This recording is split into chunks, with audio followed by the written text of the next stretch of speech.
Shalom saudara. Pagi ini saya mau mengajak kita untuk belajar dari satu teks firman Allah yang terdapat di dalam 1 Korintus pasal 15 ayat 57 sampai 58. 1 Korintus pasal 15 ayat 57 sampai 58. Ya. Sudah dibuka? Ada yang bisa bantu kita membacakannya supaya kita bisa mendengarnya dengan baik dan kita bisa melanjutkan. Siapa yang bisa menolong kita membacakannya dua ayat ini? 1 Korintus 15, 57, 58. Silakan Ibu Yuli. 1 Korintus 15, 57 dan 58. Tapi syukur kepada Allah yang telah memberikan kepada kita kemenangan oleh Yesus Kristus Tuhan kita. Karena itu saudara-saudaraku yang kasih, berdirilah teguh, jangan goyah, dan giatlah selalu dalam pekerjaan Tuhan. Sebab kamu tahu bahwa dalam persekutuan dengan Tuhan jaya payahmu tidak sia-sia. Iya, puji Tuhan. Terima kasih sudah membacakannya buat kita dulu. Tetapi syukur kepada Allah yang telah memberikan kepada kita kemenangan oleh Yesus Kristus Tuhan kita. Karena itu saudara-saudaraku yang kekasih, perhatikan nasihat ini, berdirilah teguh, jangan goyah, dan giatlah selalu dalam pekerjaan Tuhan, sebab kamu tahu jerih payah, kamu tahu bahwa dalam persekutuan dengan Tuhan jerih payahmu tidak sia-sia. Nah, saudara-saudara, judul renungan kita pagi ini adalah giatlah selalu dalam pekerjaan Tuhan.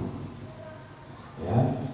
Nah, tujuan utama yang hendak dicapai nanti ketika kita selesai mendengarkan khotbah ini, tujuan utamanya adalah bahwa kita sebagai orang percaya menyadari dengan benar bahwa kita adalah orang-orang yang harus bekerja melayani Tuhan. Itu yang pertama.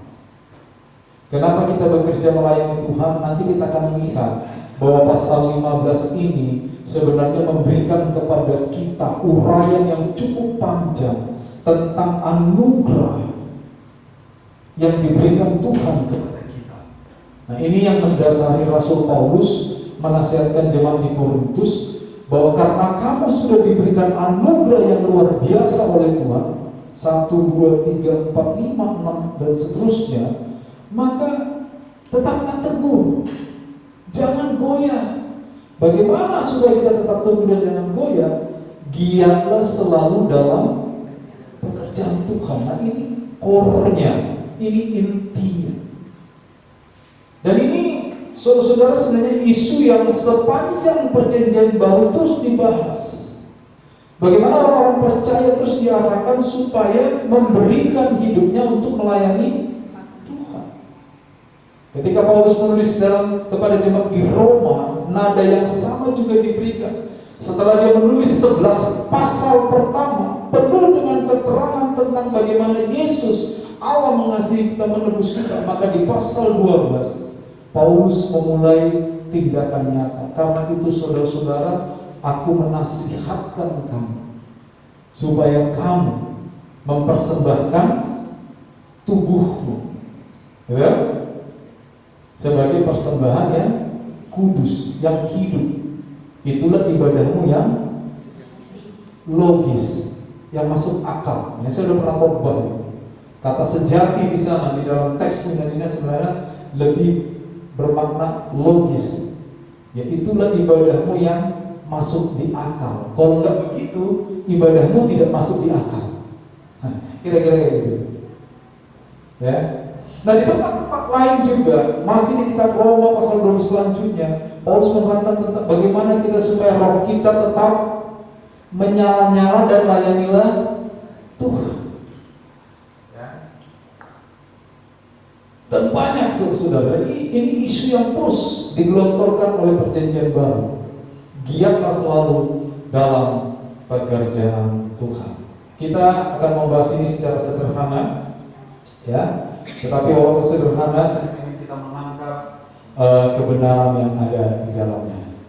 Baik. Nah, sebelum nasihat ini diberikan oleh Rasul Paulus kepada jemaat di Korintus, maksud saya sebelum dia berkata, karena itu saudara-saudara, ya, di ayat 57 tadi dikatakan, syukur kepada Allah yang telah memberikan apa? Kemenangan. Melalui siapa? Yesus Kristus. Jadi Paulus mengajak jemaat di Korintus untuk melihat dengan lebih teliti bahwa kedatangan Yesus ke dunia, pengorbanan Yesus itu memberikan anugerah besar, bahkan terbesar bagi kehidupan jemaat di Korintus sebagai orang percaya. Dan itu berlaku buat kita, karena baik kita maupun jemaat di Korintus sama-sama orang yang percaya kepada Tuhan Yesus. Ya. Lalu kalau kita baca mulai 1 Korintus pasal 15 ayat 1 sampai 56 mungkin atau 57, maka kita akan menemukan paling tidak ada 5 yang dicatat oleh Paulus sebagai pemberian yang berasal dari Tuhan. Yang pertama adalah Injil. Injil, kabar baik. Ya. Injil adalah berita sukacita. Kenapa berita sukacita? Karena di dalamnya, saudara-saudara, di dalam Injil ada kabar tentang bagaimana Allah begitu mengasihi manusia. Ada kabar tentang bagaimana Allah tidak berhenti pada perasaan kasih kepada manusia. Selanjutnya, kasih yang ada di dalam diri Allah itu diwujudkan melalui tindakan. Makanya waktu Yesus berbicara kepada Nikodemus di dalam Yohanes pasal 3, Nikodemus yang adalah ahli Farisi, orang yang cerdas terkait dengan firman Allah atau kitab-kitab perjanjian lama. Di sana Yesus berbicara kepada Nikodemus tentang satu hal yang Nikodemus belum mengerti, yaitu tentang bagaimana kasih Allah diwujudkan secara nyata. Makanya itu yang setiap tahun merupakan salah satu ayat emas orang Kristen. Karena begitu besar kasih Allah akan dunia ini. Perhatikan, karena begitu besar kasih Allah akan dunia ini. Dunia, kata dunia di ayat itu menunjuk kepada manusia secara khusus. Ya. Lalu kalau kasih Allah besar kepada manusia yang berdosa, dilanjut lagi sama Rasul Yohanes di sini oleh Yesus, sehingga ia telah mengaruniakan anaknya yang tunggal. Kenapa dia mengaruniakan anaknya yang tunggal? Supaya setiap orang yang percaya kepadanya tidak binasa, tetapi sebagai ganti binasa memperoleh hidup yang kekal. Enak ya kalau ayat itu kita pilah-pilah kayak gitu ya. Itu tindakan nyata. Jadi Injil itu berisi tentang kasih Allah yang begitu besar, yang tidak banyak, bahkan pada masa itu dalam filsafat Roma atau Yunani tidak ditemukan bentuk kasih yang seperti itu. Jika dibandingkan dengan sesembahan orang Roma pada masa itu, sesembahan orang Roma itu adalah sesembahan yang disobok-sobok, saudara. Ya kan? Dewa tertinggi mereka Zeus adalah dewa yang penuh dengan amarah.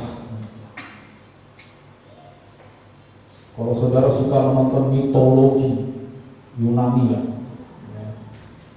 bukan Roma tapi Yunani, maka kita akan melihat gambaran dewa-dewa mereka, bukan dewa-dewa yang penuh dengan kasih. Nah, perbandingan yang terbalik ini dibawa oleh Yesus. Yesus datang sebagai wujud nyata dari konsep kasih Allah. Itulah Injil. Nah, ini dijelaskan oleh jemaat di Korintus. Inilah Injil yang diberitakan oleh Yesus. Itu yang pertama. Dan saya yakin kita semua di tempat ini sudah mengerti tentang Injil, sudah mengerti tentang bagaimana kasih. Nah, kasih Injil itu selanjutnya dijabarkan oleh Paulus dalam pasal ini. Maka diceritakan tentang pengorbanan dan kematian Kristus. Dan ini juga tidak hanya diceritakan di sini. Jauh lebih lengkap ketika Paulus menuliskannya kepada jemaat di Filipi. Kalau saudara baca Filipi pasal 2, ya di sana kan tertera. Ya. Dia yang tadinya adalah Allah telah menganggap kesetaraan dengan Allah bukan suatu hak yang harus dia pertahankan. Ini ini bukan berarti Allah menyepelekan kealahannya, bukan. Tapi memang itu yang harus dia lakukan. Ya. Bukan suatu hak yang harus dipertahankan, melainkan kata firman Allah, dia telah mengosongkan dirinya, kenoo, mengosongkan dirinya. Kata kenoo itu secara praktis seperti gambaran kalau kita menuang air di gelas, lalu ketika kita hendak mengosongkan, maka kita menumpahkannya dengan membalikannya 180 derajat sampai air itu habis. Jadi saudara, bukan berarti waktu Yesus datang dia bukan Allah, bukan, tetapi haknya sebagai Allah tidak dia pakai, mengerti ya? Waktu Yesus menjadi manusia, dia tetap Allah. Makanya doktrin kita berkata, Yesus itu 100% Allah, 100% manusia. Tetapi dalam keadaannya sebagai Allah, dia tidak memakai hak itu. Dia mengesampingkan hak sebagai Allah, dia mengosongkan dirinya. Bukan berarti kealahan dalam diri Yesus hilang, bukan. Tapi pada waktu Yesus menjadi manusia, dia benar-benar tidak memakai kekuatan, tidak memakai haknya sebagai seorang Allah. Makanya itu kita tahu kan, waktu dia ditangkap di Getsemani, dia bisa saja memanggil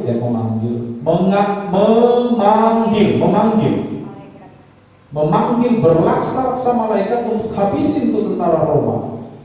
Tapi apa yang dia lakukan? Dia tidak menggunakan hak itu. Mengerti? Waktu Yesus dicobai di padang gurun oleh iblis, betul kata iblis tidak bohong. Kalau Yesus lompat dari hubungan baik Allah yang pernah saya bahkan tingginya sekitar berapa ya? 300 meter ya? Udah pernah kan saya kalau saya juga lupa ya berapa meter. Dan di bawah itu betul-betul cadas. Betul kata Yesus bahwa Allah akan mengutus malaikatnya untuk menatang Yesus. Dan Yesus sama sekali tidak akan terluka. Itu Yesus benar, itu tidak bohong gitu. Tapi Yesus tidak menggunakan hak itu. Mengerti ya di sini ya posisinya.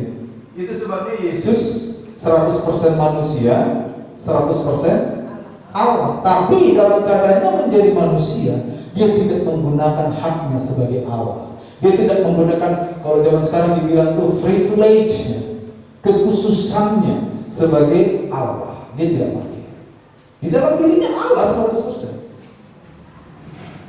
Lalu Filipi melanjutkan, mengosongkan dirinya, mengambil rupa menjadi manusia, dan dalam keadaannya sebagai seorang manusia, kata firman Allah, dia taat sebagai hamba, bahkan taat sampai mati di kayu salib.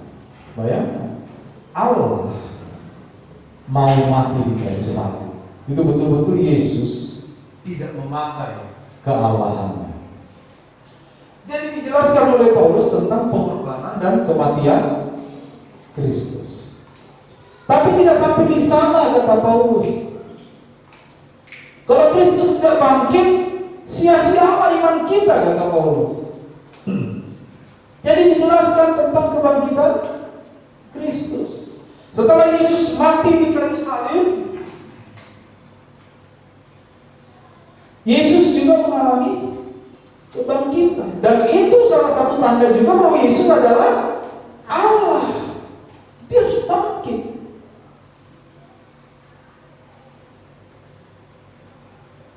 Dan kebangkitan Yesus ini secara khusus atau secara tegas menggambarkan, memberitakan, menginformasikan kepada pendengarnya waktu itu bahwa maut dikalahkan.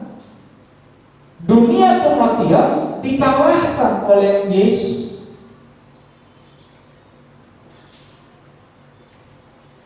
Dan itu menggemparkan sejarah, saudara. Makanya kalau saudara baca di kitab Injil, berita tentang kebangkitan Kristus itu berupaya dimanipulasi, betul? Penguasa saat itu bingung, lalu disoboklah para penjaga, beritakan supaya kalian tidur, lalu datang murid Yesus mencuri mayat Yesus. Penjaga bilang, nanti kami dihukum mati, Pak. Saya yang nanti bela kalian. Kalian masuk aja penjara, keluar dari luar. Jadi zaman dulu praktek gitu-gitu itu sudah ada. Ya. Jadi kebangkitan Kristus itu adalah pernyataan tegas bahwa di dalam Kristus atau oleh Kristus maut dikalahkan. Ini tidak berarti bahwa orang-orang Kristen tidak akan mati secara jasmani, bukan. Ini berarti bahwa kita diberikan semacam hak, kita diberikan semacam kondisi bahwa nanti kita tidak akan masuk neraka kalau kita setia kepada Tuhan. Ini artinya.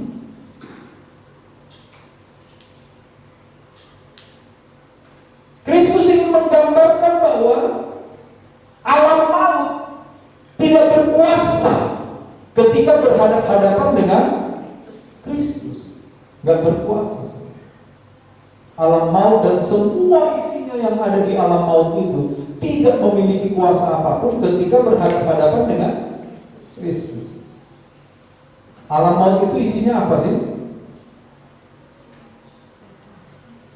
Kalau bagi mereka pada waktu itu roh-roh orang mati, ya. Kalau bagi kita sekarang ada hantu, setan gendruwo, kuntilanak. Hati-hati saudara, kalau saudara masih takut, kalau saudara dan saya masih takut sama setan, hantu, gendruwo, ada bunyi apa itu? Jangan-jangan kita belum memiliki kemenangan. Ya. Ada yang masih suka takut gitu sama suara tikus. Kalau nenek saya dulu bilang gini, nenek saya, kalau di kamar tuh ada cicak, itu berarti kakek muda. Itu nenek saya dulu ngomong gitu sebelum dia meninggal. Jadi pernah saya tidur sebuah kamar itu cicak ribut. Saya ingat informasi dari nenek saya, tapi saya menangis saudara. Kenapa kakek saya bentuknya cicak?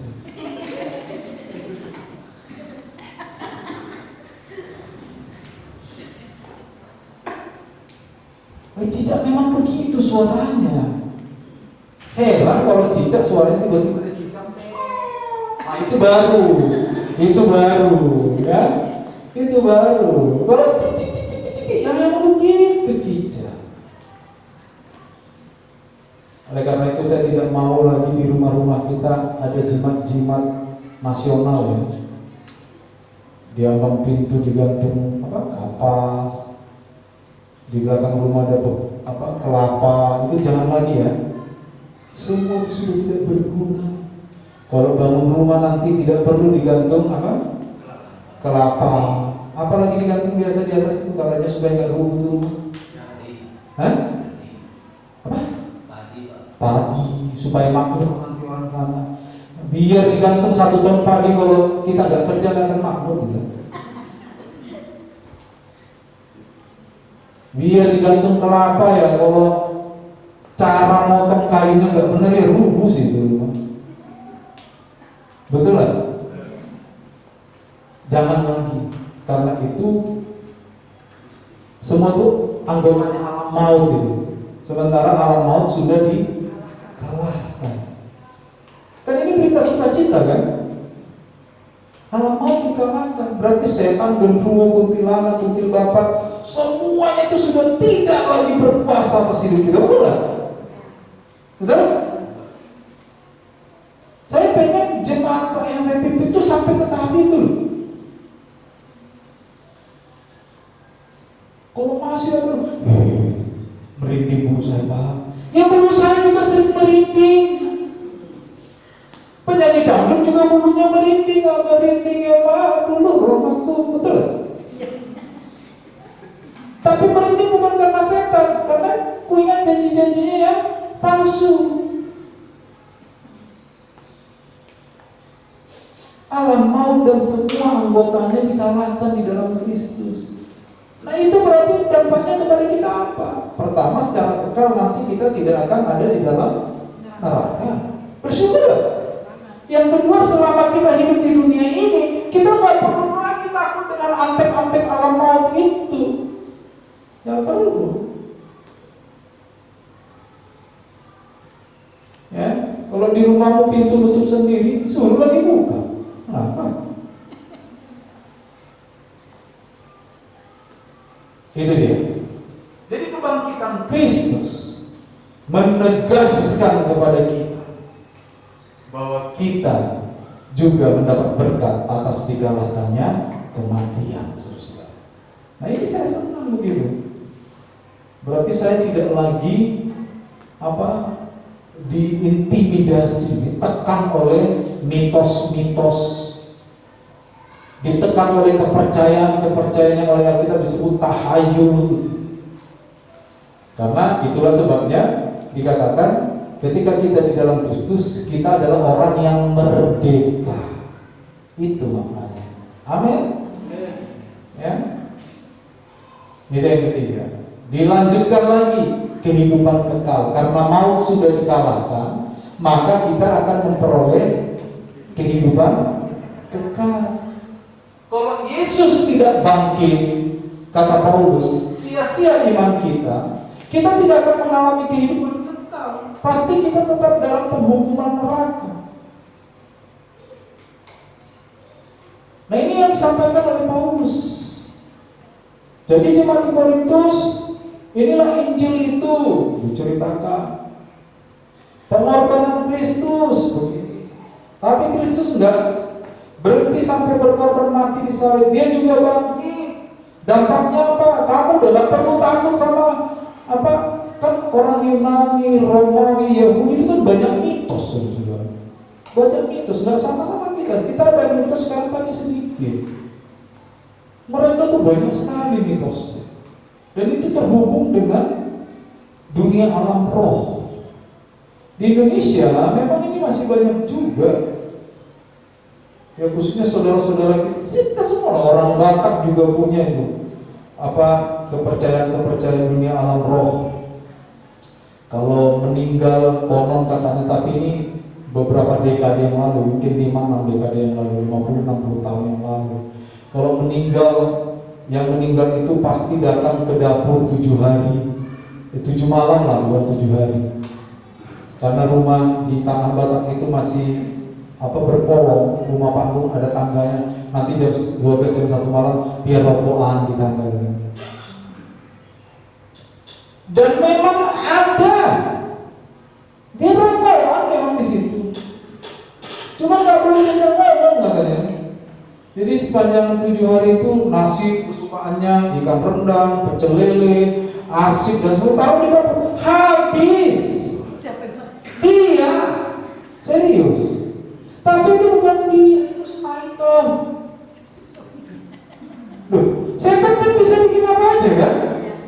Saya sampai pernah ngomong sama siapa tuh, kalau mau mujizat setan, sendal ini bisa terbang, sendal. Caranya gimana?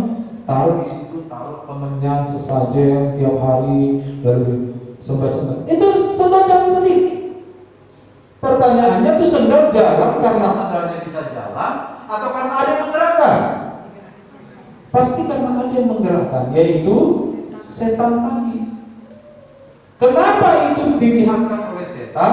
Supaya masyarakat semakin yakin akan kepercayaan mereka. Akhirnya mereka jatuh dalam tindakan dosa. Benar, ternyata benar. Makanya tiap orang meninggal akhirnya dikasih sesajen 7 hari. Betul kan? Itu dia cara berpikirnya itu begitu. Kan banyak orang menentang kebenaran kita. Allah, Bapak nggak pernah lihat sih. Benar kok dimakan. Saya nggak punya banyak kali. Betul, memang dimakan sama dia. Makanya saya adalah pendeta yang mempercayai adanya kuasa kegelapan. Yang mempercayai adanya setan itu saya percaya ada. Karena ada orang berusaha, alah nggak usah percaya gitu-gitu, setan kalau diomongin. Itu karena dia takut, nggak bisa tidur nanti kalau diomongin. Semakin kita mempercayai itu, semakin setan itu menguatkan itu dalam diri kita dengan cara apa? Mewujudkan imajinasi kita.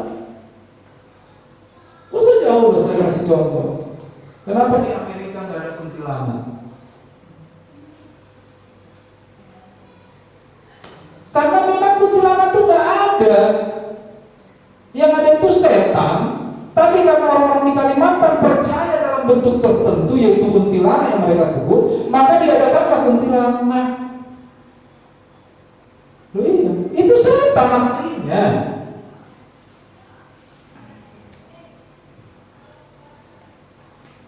Jadi mulai sekarang jangan takut dengan semua anggota setan. Amin. Apa? Orang-orang Jawa biasanya apa yang ditakutkan terkait setan? Bebek gombel?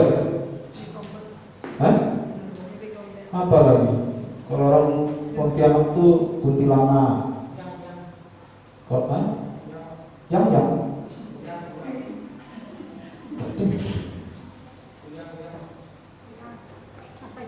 Apa? Kuyang. Kuyang itu Kalimantan. Iya kan?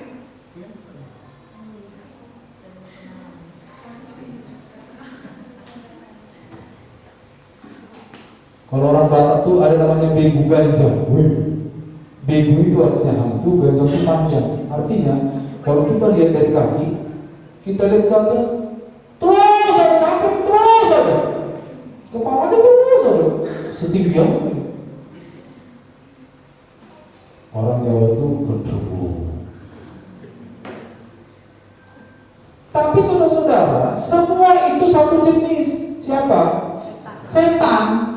Tinggal setan nanti program. Ini orang Jawa di dalam pikirannya gendruwo. Saya kasih bentuk gendruwo. Gendruwo. Ini orang Batak begu ganjang nih, artinya hantu panjang. Nah, saya berubah jadi hantu panjangnya. Ada. Orang Bali apa? Hantunya? Oh.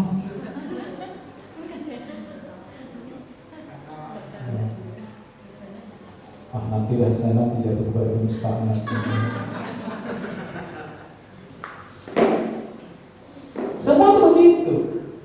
Tetapi sekali lagi maut sudah dikalahkan.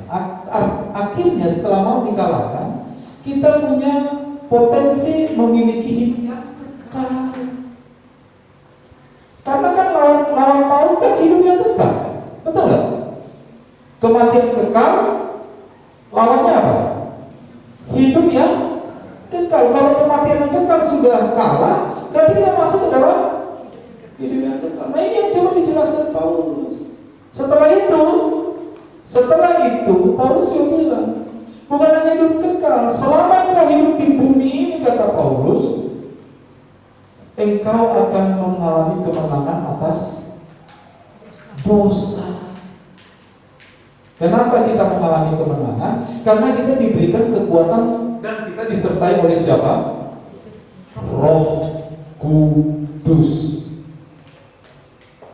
Oknum ketiga dari Allah Tritunggal, Roh Kudus. Makanya kan di situ dikatakan Yohanes pasal 14 itu kan. Tetapi Roh Kudus, yaitu penghibur, Paraklete, yang akan diutus oleh Bapa dalam nama, kata Yesus. Makanya gereja sedang Jemaat Allah itu memiliki apa yang dinamakan dengan fourfold atau 4 tiang utama doktrin terkait Yesus. Salah satunya adalah Yesus Sang Pembaptis dengan Roh Kudus. Ya, pembaptis dengan Roh Kudus. Karena Roh Kudus diutus dalam nama Yesus. Oleh Bapa dalam nama Yesus diutus Roh Kudus. Dialah yang akan mengajarkan kamu, dialah yang akan mengingatkan kamu. Berarti saudara, hari ini kita ini disertai Roh Kudus. Makanya kalau kita mau bikin dosa, sekali lagi sering saya katakan ini, kalau orang percaya berniat bikin dosa, ada gangguan nggak dalam nurani? Ada. Masalahnya adalah cuma 2 hal. Ketika gangguan itu datang, kita menjadi sadar lalu batal bikin dosa, atau kita lawan dan tetap bikin dosa, itu aja. Kan minggu lalu kita khotbah tentang siapa? Hah? Untung masih ada yang ingat. Kain dan Habel kan? Kain kan diberi kesempatan kan? Iya kan? Diberi kan? Kain, memang dosa sangat menggoda engkau, tapi engkau bisa ngatur dosa itu. Kau berpuasa, lu ngintip-ngintip tuh di depan pintu, tapi kau berpuasa atas dosa itu. Tapi Kain mengeraskan semangat dan hatinya, dia kerasa. Akhirnya dia tidak dengar-dengar kepada suara Tuhan, tapi dia mengikuti nafsunya sendiri. Nah ini, ketika kita ingin berbuat dosa, sebenarnya Roh Kudus itu terus mengingatkan kita, betul kan? Tapi masalahnya itu aja. Ketika saya diingatkan oleh Roh Kudus, saya sadar dan berkata, terima kasih Tuhan, saya nggak jadi bikin dosa. Atau kita lawan Roh Kudus, kita tetap bikin dosa. Itu aja.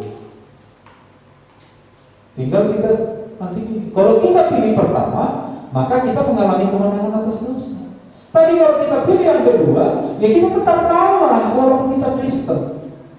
Kalau kita pilih yang kedua, kita adalah Kristen-Kristenan, nggak punya harga. Semua yang diulang pakai an di belakang itu nggak ada harganya. Betul loh? Mobilan, rumah, masa pasir masa. Oke, sama dengan Kristenan, nggak ada harga itu. Kalau kita pilih yang kedua tadi. Tapi kalau kita pilih yang pertama, kita adalah Kristen tenangan. Artinya Kristen betul-betul Kristen. Jadi ini nggak perlu lepas nih Injil pengorbanan Kristus. Tapi nggak sampai di sana. Kristus bangkit. Karena Kristus bangkit mau dikalahkan, kita punya potensi mendapatkan hidup kekal. Tapi selama kita belum mati, selama kita di dunia, kita juga diberikan kemenangan atas dosa. Tapi itu pilihan kita. Seperti Kain, dia memilih untuk tidak menang. Orang percaya selalu diberi pilihan. Ada pertanyaan klasik, kenapa Tuhan nggak matikan saja semua orang jahat ya Pak? Kan Tuhan tuh berkuasa kok, tinggal ditiup aja, mati tuh orang jahat. Bahkan kenapa orang jahat kebanyakan umurnya panjang ya? Ya mana saya tahu. Tapi kalau saudara tanya kenapa orang jahat gak dimatikan, ya karena belum waktunya mati. Benar kan? Sama dengan perumpamaan Yesus tentang gandum dan ilalang. Waktu gandum ditanam, gandum tumbuh, ilalang juga tumbuh, betul? Karena ada yang jahat katanya nabur ilalang. Lalu petaninya bilang, bos, kita cabutin aja ilalang itu. Oh jangan, kalau kamu cabutin ilalang itu, akarnya kan di bawah itu nyatu dengan gandum. Gandumnya itu juga tercabut, bro.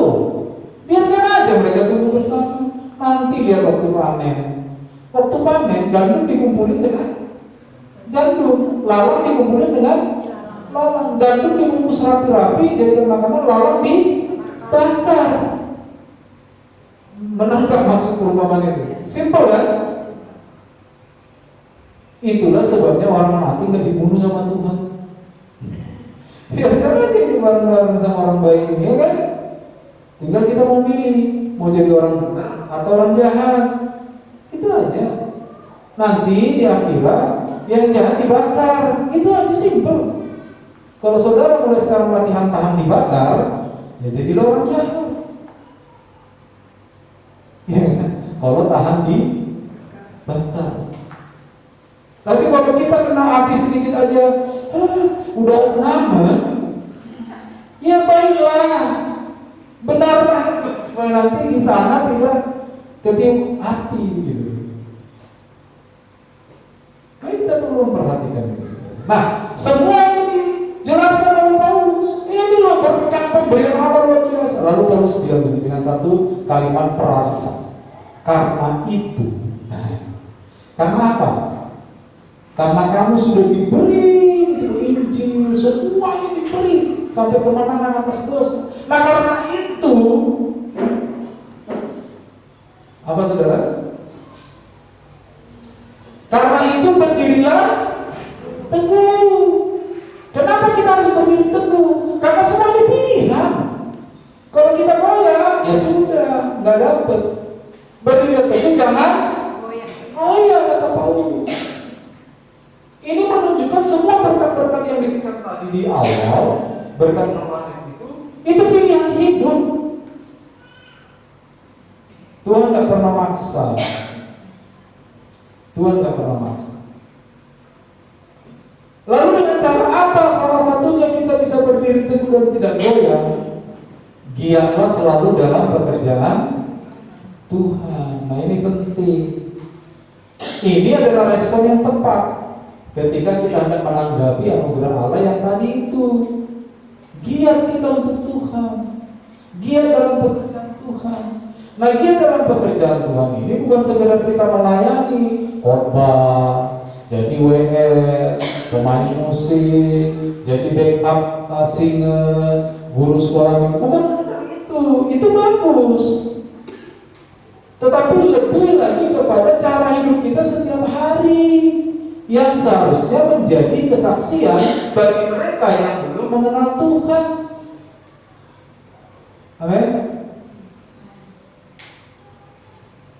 Rajin ibadah, itu kan salah satu respon. Saya mau gugah hati saudara tentang soal ini singkat saja. Saya gini saudara, saya merenung ya beberapa waktu. Coba saudara sekali-sekali ya ajak teman kita yang Islam itu berkegiatan pas jam Jumat siang. Mau? Masa? Kenapa kita mau berkegiatan pas jam ibadah?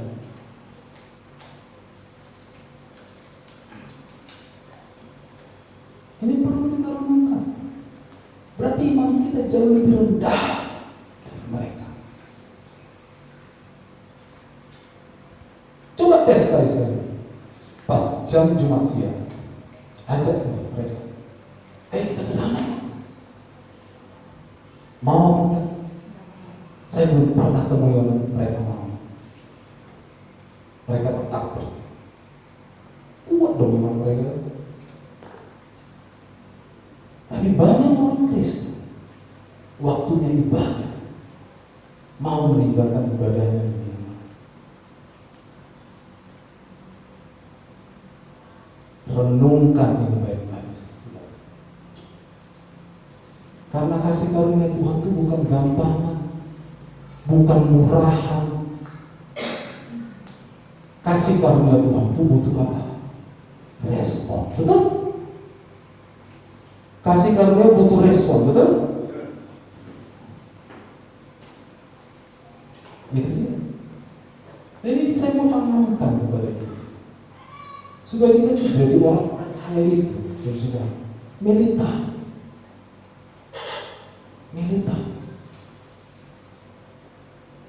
Bagaimana kita bisa menjadi militan di hadapan mereka?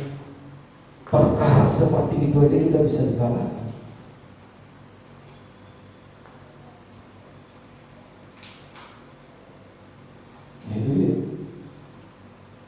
Jadi giatlah selalu dalam pekerjaan Tuhan ini. Sekali lagi, itu merujuk kepada seluruh aktivitas kita.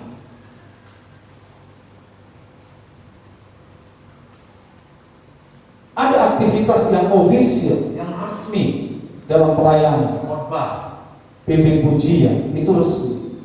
Tapi ada aktivitas-aktivitas yang non official, yang tidak resmi, yang kehidupan kita sehari-hari.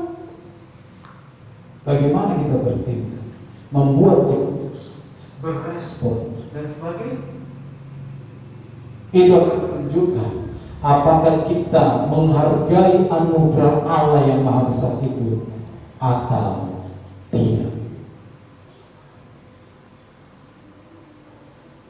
Ya, saudara, hargailah jam-jam ibadah kita.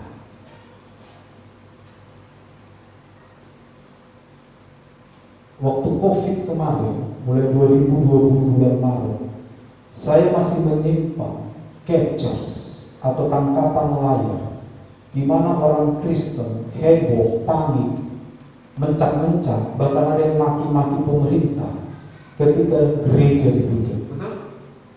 Betul? Apa respon mereka? Gereja kok ditutup, kita nggak bisa ibadah. Begitu gereja dibuka, nggak datang ibadah. Wah, ini apa ini? Apa ini? Ya kan? Ini adalah respons. Saya tidak mau respons kita itu kacangan, murahan di hadapan Tuhan. Saya mau kita memberikan respon segenap hati. Kenapa saya ngomong gini? Baca Matius nanti. Waktu Yesus ditanya apa hukum yang pertama, Yesus berkata apa? Kasihilah Tuhan Allahmu. Berhenti di situ. Dengan segenap hatimu, dengan segenap jiwamu, dengan segenap akal budimu. Itu cara kita mengasihi Tuhan. Ya. Jangan rendahkan Allah dengan memberikan respon yang asal-asalan kepada kasih karunia. Ingat, Yesus memang memberikan keselamatan itu secara cuma-cuma, tapi keselamatan itu tidak berarti murahan.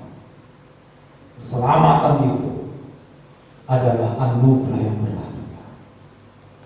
Amin. Sepakat? Begitu juga dengan tingkah laku kita di luar.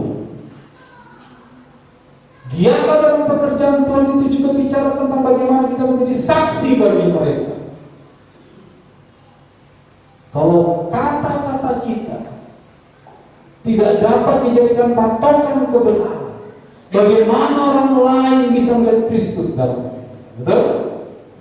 Kalau cara kita bersikap, cara kita berespons dan keputusan kita tidak mencerminkan kebenaran, bagaimana orang di sekitar kita bisa menjadikan kita menjadi patokan untuk bertanya tentang kebenaran. Nggak bisa. Pasti dalam diri mereka sama aja kita. Atau bahkan mungkin lebih buruk kamu dari saya. Bisa jadi.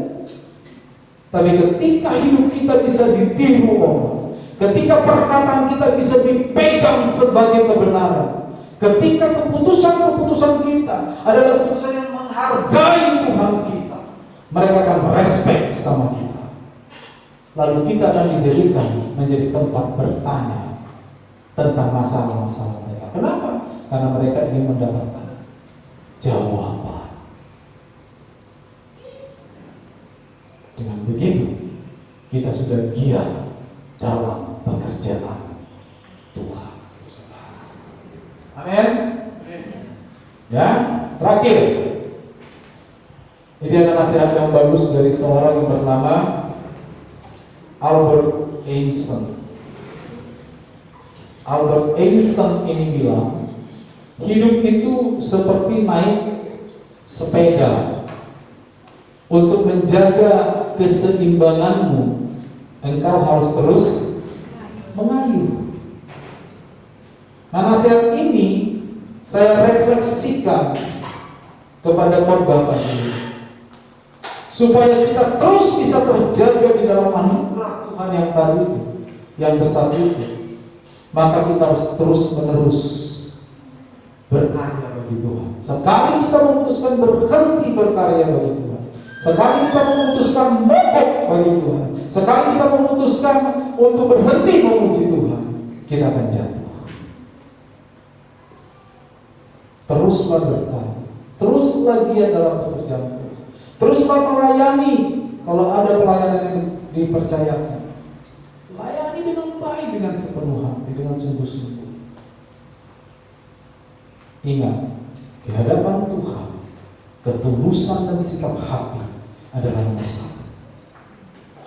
Sisanya bisa dipelajari, betul? Betul? Sisanya bisa dipelajari. Ya, nyanyi, khotbah, semua bisa dipelajari. Tapi ketulusan dan sikap hati itu yang diteropong oleh Tuhan. Untuk kita terus bisa tulus dengan sikap hati yang benar, teruslah bekerja bagi Tuhan. Teruslah memiliki sikap yang benar. Terus, jangan sampai berhenti. Begitu satu kali kita berhenti, jatuh. Pasti jatuh.